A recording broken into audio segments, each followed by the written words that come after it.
مسجد حرام سے مسجد اقصی تک حضور براق پہ گئے اور وہ اتنا سریع رفتار تھا کہ جہاں اس کی نظر جاتی تھی وہاں اس کا قدم پڑتا تھا. تو اس نے تو پہلا قدم اٹھایا ہوگا تو مسجد اقصی میں جا پڑا ہوگا. اور اتنی سرعت کے ساتھ وہ رفتار کے ساتھ چلتا ہے پھر حضور اس کی پشت پہ جلوہ فراز.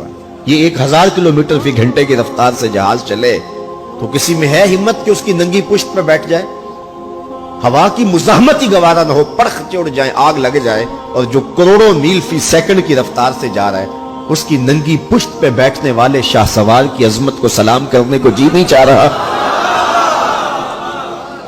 اچھا پھر اتنی سرعت کے ساتھ جائیں تو راستے میں کوئی دکھائی بھی دے تو سجھائی نہیں دیتا، اچھی طرح پہچان نہیں پاتا بندہ. یار تم گزرے تھے، کہا میں تیزی میں تھا.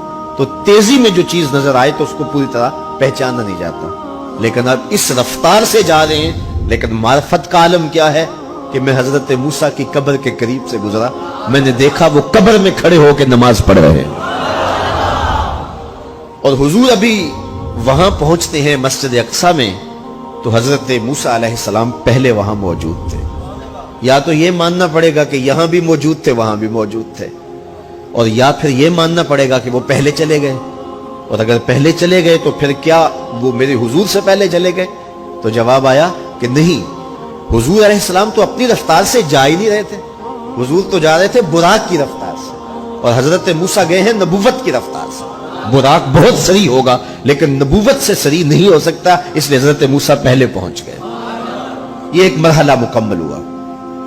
اب دوسرا مرحلہ مسجد اقصی سے لے کے پہلے آسمان تک وہ نور کی ایک سیڑھی تھی، اور یہ براق سے بھی زیادہ سریع رفتار تھی. یہ دوسرا مرحلہ تھا. اور پھر تیسرا مرحلہ پہلے آسمان سے لے کر کے 7ویں آسمان تک فرشتوں کے پروں پہ گئے. 7ویں آسمان سے سدرہ تک جبریل امین کے پروں پہ گئے. یہ چوتھا مرحلہ تھا، اور ہر مرحلہ پہلے مرحلے سے سریع تھا. اور پھر سدرہ پہ جا کے جبریل نے بھی کہا کہ آگے میں نہیں جا سکتا. لو دنوت خطوۃ لاحترقت، اگر میں آگے بڑھوں تو جل کے راکھ ہوتا ہوں. تو حضور علیہ السلام کے لیے ایک سبز نوری تخت لایا گیا جسے رف رف کہتے تھے. اس پہ حضور تشریف فرما ہوئے. پھر وہ کس صورت سے گیا؟ ان 4 مراحل سے زیادہ سریع رفتار تھا. رف رف کی منتہائی پرواز جب ہوئی تو میں حضرت کی روح سے فیض لے کے کہتا ہوں کہ رف رف کے بھی بس بس ہو گئے. اب یہ 5 مراحل اپنی انتہا کو پہنچے. اب یہ حضور کی ذاتی رفتار نہیں تھی، ذاتی رفتار اب شروع ہونے لگی.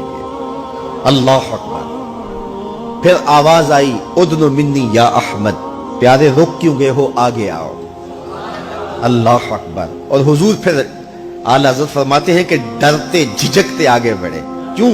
جلال و ہیبت کا سامنا تھا، جمال و رحمت ابھارتے تھے. عبد تھے نا، معبود کے حضور حاضر ہو رہے تھے تو جلال و ہیبت کا سامنا تھا، جمال و رحمت ابھارتے تھے. آواز آئی محبوب آگے بڑھیے. حضور نے ایک قدم اٹھایا. اب پھر فاصلہ کتنا طے ہوا ایک قدم میں؟ مسجد حرام سے لے کے مسجد اقصی تک براق نے جتنا فاصلہ طے کیا، مسجد اقصی سے لے کر پہلے آسمان تک نور کی سیڑھی نے جتنا فاصلہ طے کیا، اور پہلے آسمان سے 7ویں آسمان تک، اور پھر وہاں سے سدرہ تک جبریل اور فرشتوں نے جو فاصلے طے کیے، پھر اس کے بعد رف رف جہاں تک گیا. ٹوٹل ان 5 مراحل میں جتنے فاصلے طے ہوئے، حضور کے ایک قدم اٹھنے سے اتنے فاصلے طے ہو گئے. اب یہ رفتار تھی میرے حضور کی. پھر ہر قدم میں اتنا فاصلہ طے ہوتا جتنا پیچھے ٹوٹل قدموں سمیت فاصلہ طے ہو چکا ہوتا. اب کوئی حساب کر کے تو دکھائے.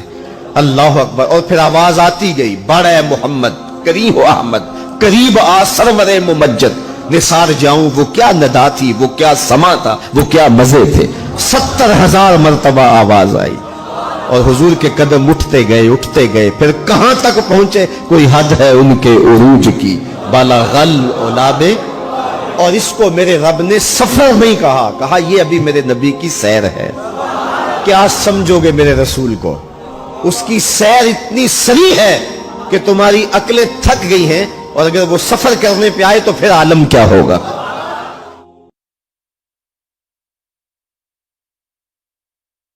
چلو سیکھیں قرآن، چلو سیکھیں قرآن. کیسا ہے اجر سنا ایک حرف قرآن جو پڑھے.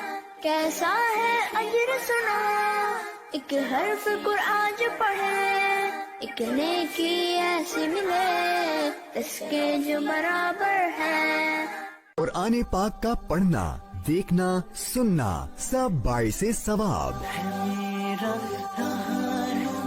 اس کے احکامات پر عمل کرنا مومنوں کے لیے باعث نجات.